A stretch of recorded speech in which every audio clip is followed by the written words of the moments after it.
Ona kindu gitu tunyitanite tukiaria kimwe. Juge kanitha wa Idi ni utuonetie example njega kunyitana.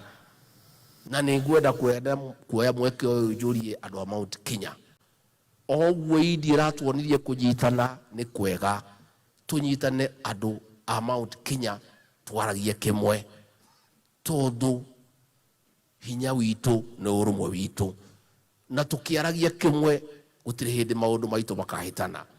Maundu maitu marikoragwo mari mega hindi ciothe. Njarie githweri hanini undu andu aya makamera ndirona makindora uru. Niseme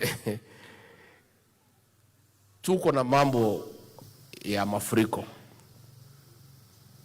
Na hili ni janga na sio imesababishwa na serikali ama na kanisa ama governor ama chief ama wewe.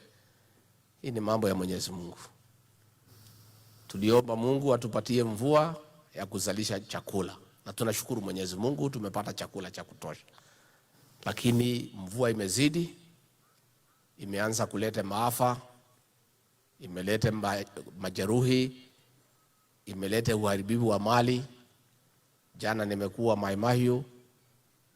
As of last night niliwacha watu 46. Mili inaendelea kuokotwa.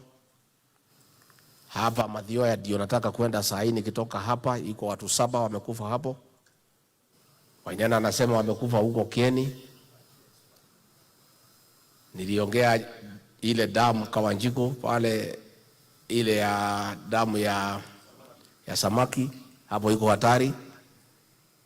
And I think County Commissioner, you just move there, Bwana Murugo. If those people cannot move, you just move them.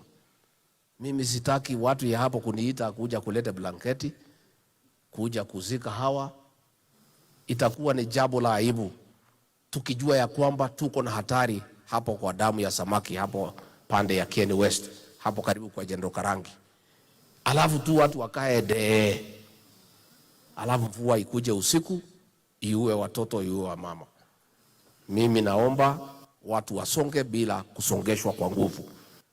Lakini pahali wanakataa, hatutakubali watu wakufe. Kwa hivyo County Commissioner, please move to that area and organize a camp and we start moving those people.